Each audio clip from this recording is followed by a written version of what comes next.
Ils sont quelques négociants spécialisés dans la vente de vins de Bordeaux en primeur aux particuliers, c'est-à-dire l'achat de vins en cours d'élevage dans les châteaux. Millésima est l'un d'eux. Dans ses chais sont stockés près de 2,4 millions de bouteilles de grands crus bordelais. Ce sont ces vins issus d'une centaine de propriétés qui font le cœur des ventes en primeur, soit moins de 5% de la production bordelaise. Ces vins sont souvent les plus demandés et les plus recherchés. Historiquement, seuls les professionnels pouvaient les acheter. Mais depuis une vingtaine d'années, les particuliers ont accès à ce marché via quelques sociétés spécialisées. L'acheteur ne peut goûter ces vins issus de la dernière vendange. Il est donc obligé de se fier aux notes de dégustation de quelques journalistes, dont Jacques Dupont, pour orienter ses choix. Pour Fabrice Bernard, le directeur marketing de Millésima, si le marché primeur n'est pas facile à appréhender, à comprendre pour les particuliers, cet achat n'est pas dénué d'intérêt pour eux. C'est assez intéressant parce que ça permet de garantir aux propriétaires une vente en primeur, ça permet aux particuliers d'acheter des vins en primeur. Quel va être son intérêt pour un particulier d'acheter un vin en primeur?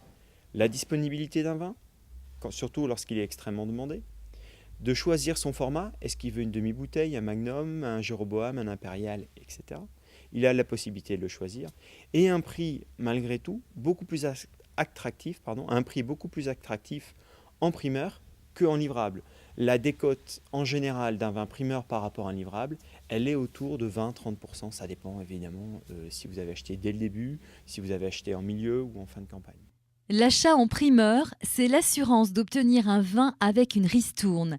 Ce système fonctionne si bien que quelques vignerons ont décidé de s'y greffer en vendant directement leur vin en primeur aux particuliers. Et ce, dans les mêmes conditions tarifaires qu'un grand cru de Bordeaux.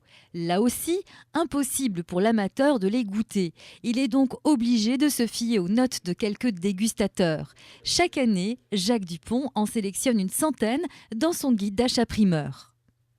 Et puis en plus c'est rigolo parce que c'est un côté un peu ludique. On commande sur réservation, on oublie presque qu'on a commandé et 2 ans après d'un seul coup on reçoit les caisses, on les goûte avec les copains, c'est toujours un truc sympa. Ce qui est bien, c'est de se grouper, c'est-à-dire de décider d'acheter à plusieurs et de panacher un peu les commandes, de commander un peu de Margaux en primeur, un peu de Première Côte, un peu de Bordeaux supérieur pour se faire plaisir rapidement, les autres pour les garder. C'est de panacher, de se grouper à quelques copains et de commander comme ça. Les vins primeurs sont payables au moment de la commande aux négociants ou aux viticulteurs, ou éventuellement aux cavistes qui offrent ce service. Le prix d'achat ne comprend pas les taxes, elles sont souvent réglables au moment de la livraison des vins, c'est-à-dire 2 ans après.